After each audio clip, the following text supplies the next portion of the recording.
Number 1 matrices and determinants.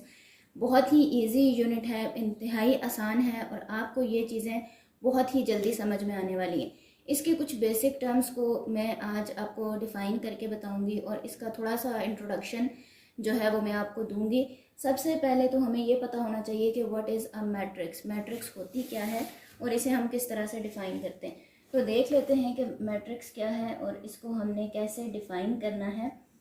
Basically a rectangular arrangement of numbers within a bracket is said to be a matrix. ठीक है, rectangular arrangement है numbers की, और आप इसे ये भी कह सकते हैं a rectangular array or formation of a collection of real numbers, for example 0 1 2 and up to so on, and enclosed in a bracket is said to be a matrix. एक ब्रैकेट के अंदर आपने कुछ एलिमेंट्स को जो है वो तरतीब के साथ लिखना है, वो आपकी कहलाती है मैट्रिक्स। सपोज दैट मैंने ये लिख दिया 2 3 4 5 7 9 और ये क्या है, एक मैट्रिक्स है। ठीक है, arrangement of numbers within a bracket is said to be a matrix. ठीक है, ये एक मैट्रिक्स आ गई है आपके पास। अब जिस तरह से मेरा एक नाम है, आप लोगों का नाम है, और भी जो चीज़ हम इस्तेमाल कर रहे हैं हर चीज़ का कोई ना कोई ख़ास नाम होता है, तो मैट्रिक्स को भी हम एक ख़ास नाम के साथ जो है वो रिप्रेजेंट करते हैं या डिनोट करते हैं। और मैट्रिक्स को capital letters A to Z, कोई भी आप एक लेटर ले लें जिसके साथ आप इसको डिनोट कर सकते हैं। फॉर एग्जांपल ये मैं लिख दूंगी matrix A is equals to 2 3 4 5 7 and 9 and it is enclosed in a bracket and it is said to be a matrix. ठीक है, ये तो थी मैट्रिक्स। अब हम इसके कुछ पार्ट्स को देख लेते हैं कि कौन कौन से पार्ट्स हैं। एक तो इसका मेन पार्ट होता है रो ऑफ द मैट्रिक्स और एक होता है कॉलम ऑफ द मैट्रिक्स। ठीक है, अब देखते हैं कि ये जो हमारे पास मैट्रिक्स है इसकी रोज कितनी है और कॉलम्स कितने हैं। रोज बेसिकली क्या है, हॉरिजॉन्टल अरेंजमेंट ऑफ नंबर्स। ठीक है, हॉरिजॉन्टली जो नंबर्स लिखे हुए हैं वो हमारे पास रोज कहलाती हैं और कॉलम्स हैं वर्टिकल। ठीक है, वर्टिकली जो नंबर्स लिखे हुए हैं वो हमारे पास कहलाएंगे कॉलम्स। तो देख लीजिए यहाँ पे 2 3 4 ये एक हॉरिजॉन्टल लाइन में लिखा हुआ है। ठीक है, इट इज अ रो। ठीक है, ये हमारे पास इस मैट्रिक्स की पहली रो है 2 3 एंड 4 और दूसरी रो है 5 7 और 9। हॉरिजॉन्टली ये नंबर्स लिखे हुए हैं तो ये हमारे पास कहलाती है दूसरी रो इस मैट्रिक्स की। ठीक है, डिफरेंट मैट्रिसेस में रोज और कॉलम्स डिफरेंट होंगे। तो यहाँ पे देखें इसकी रोज कितनी है, 2 रोज। ठीक है, और कॉलम देख लिए वर्टिकली अरेंजमेंट है जो नंबर्स की, ये देखें 2 और 5 एक कॉलम, 3 7 4 9। ठीक है, तो 1 2 और 3 इस मैट्रिक्स के हमारे पास आ जाते हैं 3 कॉलम्स। ठीक है, 2 रोज हैं और 3 कॉलम्स हैं। अब एक नेक्स्ट टर्म जो हम मैट्रिक्स की डिफाइन करेंगे वो उसका है ऑर्डर। ठीक है, ऑर्डर ऑफ द मैट्रिक्स आप किस तरह से कह सकते हैं, number of rose multiply by number of columns अगर आप कहते हैं तो वो आपके पास आ जाएगा उसका ऑर्डर। फॉर एग्जांपल आपने यहाँ पे लिखा m मल्टीप्लाई बाय n। ठीक है, ये इस मैट्रिक्स का क्या आ जाएगा, ऑर्डर आ जाएगा। m है इसमें नंबर ऑफ रोज और n है इसमें नंबर ऑफ कॉलम्स। तो रोज कितनी थी 2 और कॉलम्स कितने थे 3, तो आप लिख सकते हैं 2/3 it is the order of the matrix. और ऑर्डर को हम इस तरह से साइड पे किसी भी मैट्रिक्स के लिख देते हैं, it is said to be the order of the matrix. ठीक है, the number of rows and the number of columns of the matrix is said to be the order of the matrix. ठीक है, ये तो था हमारे पास matrix का कुछ थोड़ा सा बेसिक इंट्रोडक्शन जिसमें हमने उसको डिफाइन किया।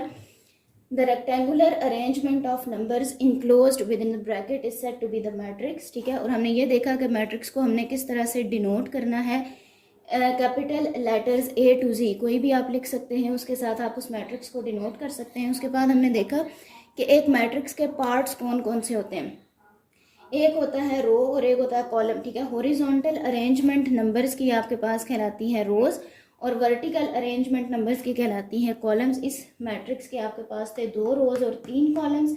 ठीक है, इसी तरह से हमने इसका ऑर्डर लिख लिया m multiply by n। m means number of rose, n means number of column और इसको आप पढ़ते हैं m/n। ठीक है, तो ये मैट्रिक्स इसका ऑर्डर है 2/3। इसी तरह से डिफरेंट टाइप ऑफ मैट्रिसेस जब आपके पास आएंगी तो उनके ऑर्डर्स भी डिफरेंट होते जाएंगे।